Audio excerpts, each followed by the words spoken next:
दिलजीत दोसांझ की फिल्म सतलुज को लेकर विवाद लगातार गहराता जा रहा है। ओटीटी प्लेटफॉर्म ZEE5 पर रिलीज होने के महज 2 दिन बाद फिल्म को भारत में हटा दिए जाने के बाद अब केंद्र सरकार ने इस मामले को सूचना प्रौद्योगिकी यानी कि IT नियम 2021 के तहत गठित अंतर विभागीय समिति यानी कि इंटर डिपार्टमेंटल कमेटी के पास भेजने का फैसला लिया है। ये समिति फिल्म की सामग्री की समीक्षा करेगी और अपनी रिपोर्ट सूचना और प्रसारण मंत्रालय को सौंपेगी।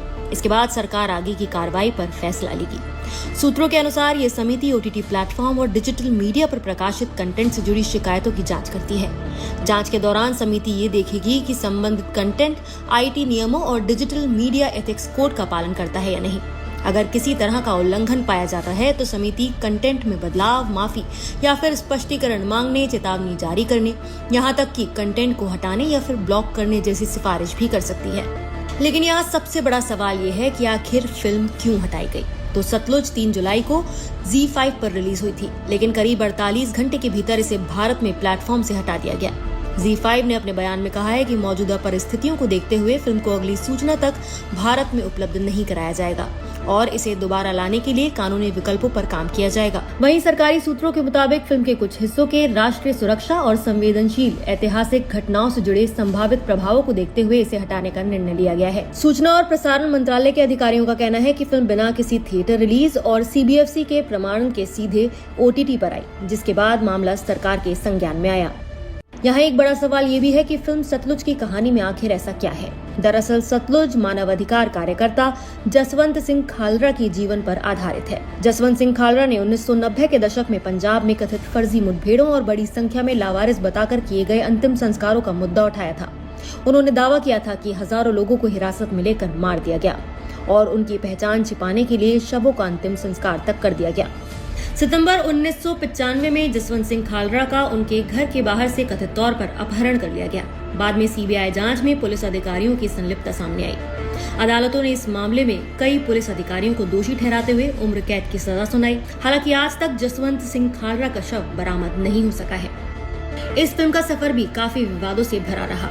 शुरुआत में इसका नाम घल्लू घारा रखा गया था, जिसके बाद इसे बदलकर पंजाब 95 किया गया। इसके बाद रिलीज से पहले एक बार फिर से इसका नाम बदलकर सतलुज कर दिया गया। फिल्म पहले सिनेमा घरों में रिलीज होने वाली थी, लेकिन CBFC ने इसमें लगभग 100 कट लगाने का सुझाव दिया था। निर्माताओं ने इन कट्स को स्वीकार नहीं किया और बाद में फिल्म को सीधे ZEE5 पर रिलीज कर दिया। रिलीज के कुछ ही समय बाद इसे प्लेटफॉर्म से हटा दिया गया।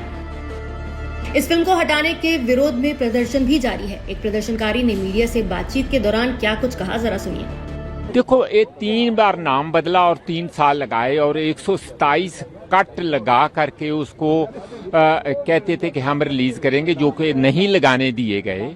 और उसके बाद फिर वो बिना कट से जब सतलुज के नाम से वो फिल्म आती है, सिर्फ 2 दिन, सिर्फ उसकी उम्र, जहाँ उसको लोगों को मौका 2 दिन के लिए दोगे, किस वजह से दिखानी शुरू की और किस वजह से उसको वापस ले लिया गया, ये अपने आप में एक बहुत बड़ी पहेली है। लेकिन जिन लोगों ने भी देखी है और जिन लोगों ने डाउनलोड कर ली है, आप फिल्म को लोगों को देखने से रोक नहीं सकते। वो रादर ज्यादा स्पीड से लोग देख रहे हैं और हर किसी के मन में इस बात का रोष है कि इस फिल्म में ऐसा कुछ भी नहीं है कि जिसकी वजह से सरकार को कोई नमोशी या कोई लॉ एंड ऑर्डर या किसी का कोई बहुत ही विचारधारक तौर पर कोई बड़ी डैमेजिंग चीज हो या चुनौतीपूर्वक हो, ऐसा कुछ नहीं है। एक मनुष्य अधिकार का कैसे मनुष्य अधिकार का हनन हुआ 1985-84 से लेके 1995 तक, उसका एक पूरा ब्यौरा उस फिल्म से नजर आता है। और पुलिस को कितना ज्यादा खुली छुट्टी थी कि किसी को भी उठा लो, किसी को मार दो, किसी को गायब कर दो, माँ बाप कहाँ है, क्या पूछ रहे हैं, कोई लॉ एंड ऑर्डर नहीं था। फिल्म के लेखक नरेन भट्ट का कहना है कि फिल्म किसी भी प्रकार की राष्ट्र विरोधी विचारधारा का समर्थन नहीं करती, बल्कि ये एक ऐसे बैंक कर्मचारी और मानवाधिकार कार्यकर्ता की कहानी है जिसने कथित तौर पर गैर कानूनी तरीके से मारे गए लोगों के परिवारों के लिए न्याय की लड़ाई लड़ी। दूसरी ओर सरकारी अधिकारियों का कहना है कि फिल्म के कुछ हिस्सों का इस्तेमाल भारत विरोधी नैरेटिव को बढ़ावा देने के लिए किया जा सकता है।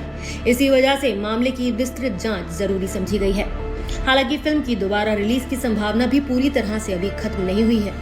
अगर अंतर विभागीय समिति की समीक्षा के बाद आवश्यक संशोधन सुझाए जाते हैं और निर्माता उन्हें एक्सेप्ट कर लेते हैं यानी कि स्वीकार कर लेते हैं तो फिल्म दोबारा से OTT पर उपलब्ध कराई जा सकती है। दूसरा विकल्प यह है कि निर्माता अदालत का दरवाजा खटखटाएं। बताया जा रहा है कि फिल्म के निर्माता इस मामले में कानूनी विकल्पों पर विचार कर रहे हैं। यहाँ आपको ये भी जान लेना चाहिए कि CBFC और OTT का नियम आखिर क्या कहता है। तो सिनेमाघरों में रिलीज होने वाली फिल्मों के लिए CBFC का प्रमाण पत्र यानी कि सर्टिफिकेट अनिवार्य होता है, लेकिन OTT प्लेटफॉर्म पर रिलीज होने वाले कंटेंट को सीधे CBFC के दायरे में नहीं माना जाता है। ऐसे कंटेंट का नियम सूचना प्रौद्योगिकी intermediary guidelines and digital media ethics code नियम 2021 के तहत किया जाता है। अगर किसी कंटेंट को लेकर शिकायत मिलती है या फिर सरकार को राष्ट्रीय सुरक्षा, सार्वजनिक व्यवस्था या फिर संप्रभुता से जुड़ी चिंता होती है तो IT नियमों के तहत कार्रवाई की जा सकती है। फिलहाल अब सबकी नजर केंद्र सरकार की अंतर विभागीय समिति की जांच और उसकी रिपोर्ट पर टिकी है। समिति की सिफारिश के आधार पर ही तय होगा कि सतलुज में बदलाव किए जाएंगे, इसे दोबारा रिलीज की मंजूरी मिलेगी या फिर इस पर रोक बरकरार रहेगी। फिलहाल आप इस मुद्दे पर क्या कहना चाहेंगे, हमें कमेंट करके अपनी राय जरूर बताएं। निष्पक्ष मतलब News 24